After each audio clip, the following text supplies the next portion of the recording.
दोस्तों, श्रीमद् भागवत गीता के दूसरे अध्याय पर अभी तक मैंने 3 वीडियो रिलीज किया है, जिसमें मैंने 15 श्लोक को डिटेल में समझाया है। तो उसी सीरीज को आगे बढ़ाते हुए ये है चौथा वीडियो और इसमें हम डिटेल में समझेंगे श्रीमद् भागवत गीता के 5 श्लोक को 16 से 20 तक। इसके पहले का तीनों एपिसोड का लिंक मैं डिस्क्रिप्शन बॉक्स में डाल रहा हूँ, अगर आप चाहो तो देख सकते हो।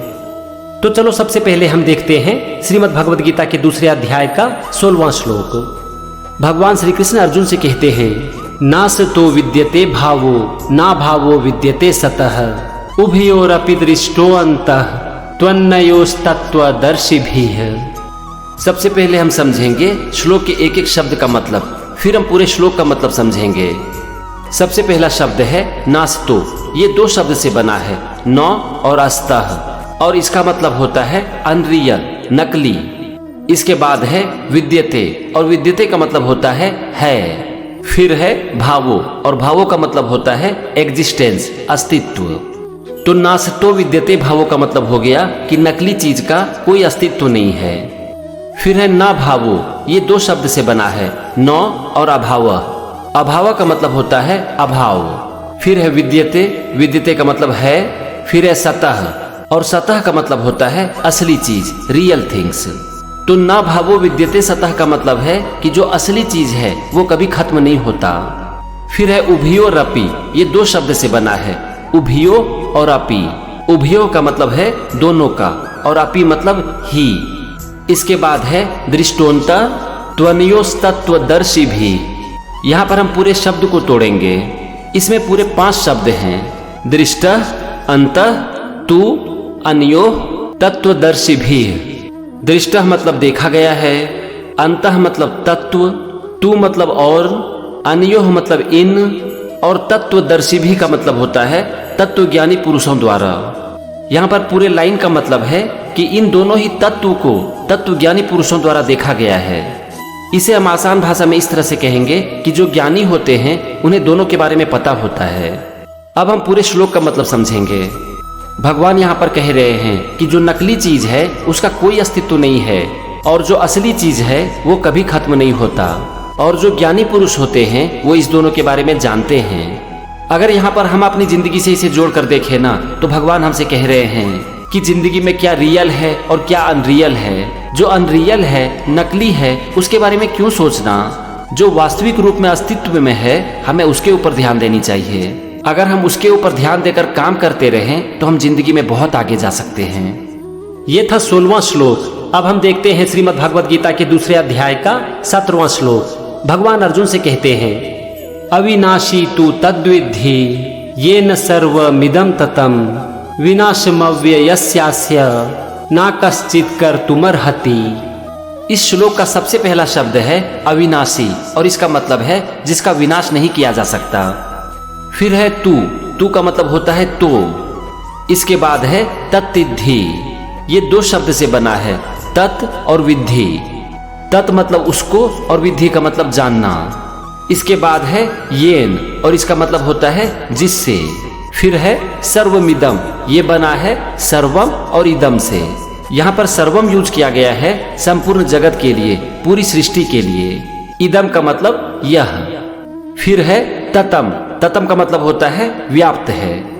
यहाँ पर पूरे लाइन का मतलब हो गया कि तुम उस अविनाशी के बारे में जानो जिससे कि ये पूरा जगत व्याप्त है। अब हम आते हैं दूसरी लाइन में, और इसका पहला शब्द है विनाशम व्ययस्यास्य। इसमें 3 शब्द है, विनाशम, अव्ययस्य और अस्य। विनाशम का मतलब हो गया विनाश, अव्ययस्य का मतलब है अविनाशी है, और अस्य का मतलब होता है इस। इसके बाद है ना कश्चित् कर्तुमर्हति। यहाँ 4 शब्द है, ना, कश्चित्, कर्तुम, अर्हति। कश्चित् मतलब कोई भी, कर्तुम मतलब करने में, अर्हति मतलब समर्थ है, और ना मतलब नहीं।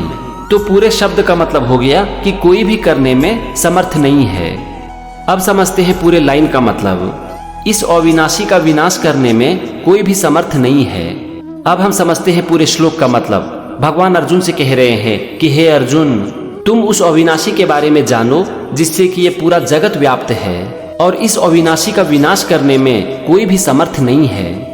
यहाँ पर भी आत्मा के बारे में ही बात की जा रही है। भगवान कह रहे हैं कि आत्मा संपूर्ण जगत में व्याप्त है, अविनाशी है और इसीलिए कोई भी इसका विनाश नहीं कर सकता। ये था दूसरे अध्याय का 17वां श्लोक और मैं उम्मीद करता हूँ कि आपको समझ में आ गया होगा। चलो अब हम देखते हैं श्रीमद् भगवद गीता के दूसरे अध्याय का 18वां श्लोक। भगवान अर्जुन से कहते हैं, अंतवंत इमे देहा नित्यस्योक्तः शरीरिणः अनाशिनो प्रमेयस्य तस्माद्युध्यस्व भारत। सबसे पहला शब्द है अंतत्व और इसका मतलब है नाशवान। फिर है इमे और इमे का मतलब होता है ये सब। फिर है देहा, देहा का मतलब शरीर। तो अंतत्व इमे देहा का मतलब हो गया कि ये सब का शरीर नाशवान है। फिर है नित्यस्योक्ता, इसमें दो शब्द है नित्यस्य और उक्ता। नित्यस्य मतलब नित्य स्वरूप, मतलब कि जो निश्चित है, और उक्ता मतलब कहे गए हैं। फिर है शरीरिना, शरीरिना का मतलब है जीवात्मा के। तो यहाँ पर पहले लाइन का लगभग मतलब निकल कर आ रहा है कि ये जो शरीर है ये नाशवान है और जो जीवात्मा है वो नित्य स्वरूप है, निश्चित है। फिर है अनाशिनो प्रमेयस्य, इसमें दो शब्द है अनाशिना अप्रमेयस्य। अप्रमेय का मतलब होता है जिसे मापा नहीं जा सकता, यानी कि अनंत। फिर है तस्मात् युध्यस्व, इसमें दो शब्द है तस्मात् युध्यस्व और यहाँ पर इसका मतलब है इसलिए युद्ध करो। फिर है भारत, और भारत अर्जुन के लिए यूज किया गया है। अब हम देखते हैं पूरे श्लोक का मतलब। भगवान अर्जुन से कह रहे हैं कि हे भरतवंशी, ये सबका शरीर नाशवान है और जीवात्मा अविनाशी है, अप्रमेय है, इसीलिए तुम युद्ध करो। यहाँ पर भगवान श्री कृष्ण अर्जुन से कह रहे हैं कि हमारा जो ये शरीर है ये नाशवान है और इसे बचाने का कोई तरीका नहीं है, जबकि जीवात्मा अमर है और इसे मारने का कोई तरीका नहीं है। और हम सब एक जीवात्मा हैं, ना कि ये शरीर, और इसीलिए तुम किसी को भी मार नहीं सकते। भगवान कह रहे हैं कि हे भरतवंशी, तुम इस सच्चाई को समझो और युद्ध करो। ये था 18वां श्लोक। अब हम समझेंगे 19वें श्लोक को। भगवान कहते हैं, य एनम वेत्ति हंतारम यश्चैनम मन्यते हतम उभौ तो न विजानितो नायम हंति न हन्यते। यहाँ पर है य एनम वेत्ति और हंतारम। यह का मतलब होता है जो, एनम मतलब इसको, यहाँ पर आत्मा के लिए यूज किया गया है, यानी कि इस आत्मा को। हंतारम मतलब मारने वाला और वेत्ति मतलब समझता है। इसके बाद है यश्चैनम, इसमें 3 शब्द है यह चौ एनम। चौ मतलब हो गया तथा, यह मतलब हो गया जो, और एनम मतलब इसको।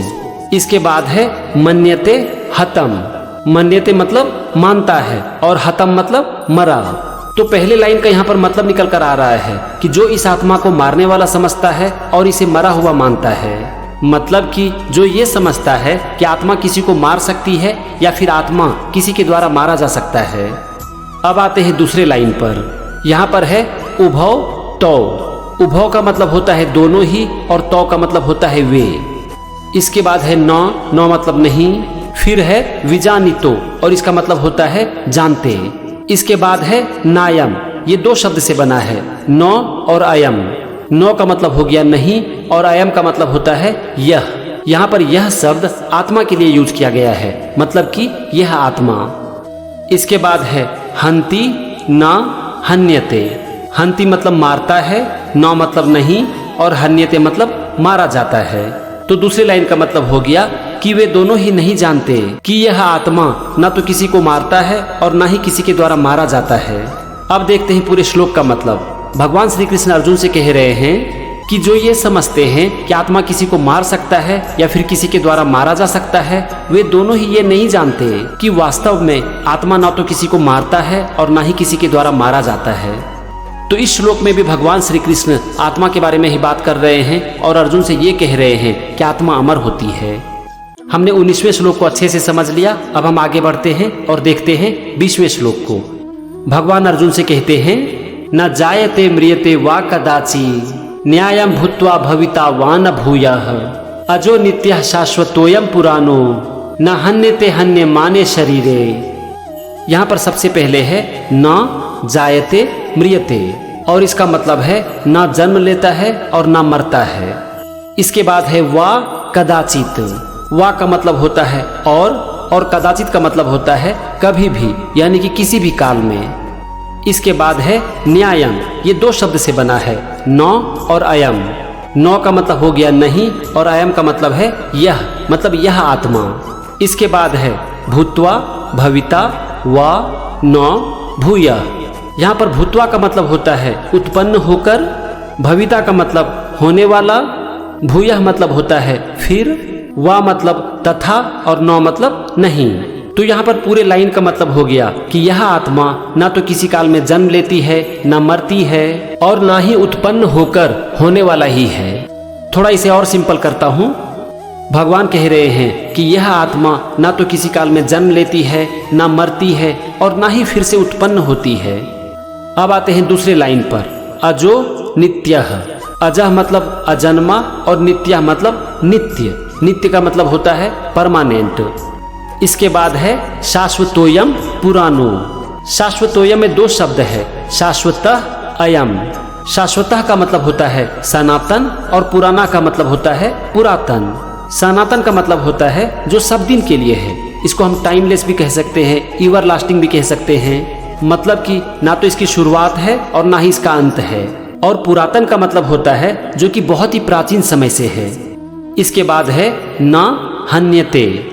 नौ मतलब नहीं और हन्यते मतलब मारा जाता है। फिर है हन्य माने और इसका मतलब है मारे जाने पर भी। इसके बाद है शरीरे मतलब शरीर के। अब हम देखते हैं पूरे लाइन का मतलब, अजो नित्य शाश्वतोयम पुरानो न हन्यते हन्यमाने शरीरे। इसका मतलब है कि यह आत्मा अजन्मा है, नित्य है, सनातन है, पुरातन है और शरीर के मारे जाने पर भी यह नहीं मरता है। अब हम देखते हैं पूरे श्लोक का मतलब। भगवान श्री कृष्ण अर्जुन से कह रहे हैं कि यह आत्मा किसी भी काल में ना तो जन्म लेती है, ना मरती है और ना ही उत्पन्न होती है। ये तो अजन्मा, नित्य, सनातन और पुरातन है और यह शरीर के मारे जाने पर भी नहीं मरती। तो यहाँ पर भी भगवान अर्जुन से आत्मा के बारे में ही बात कर रहे हैं और बार बार यही कह रहे हैं कि हम सब ये शरीर नहीं है बल्कि एक आत्मा है और आत्मा अमर है।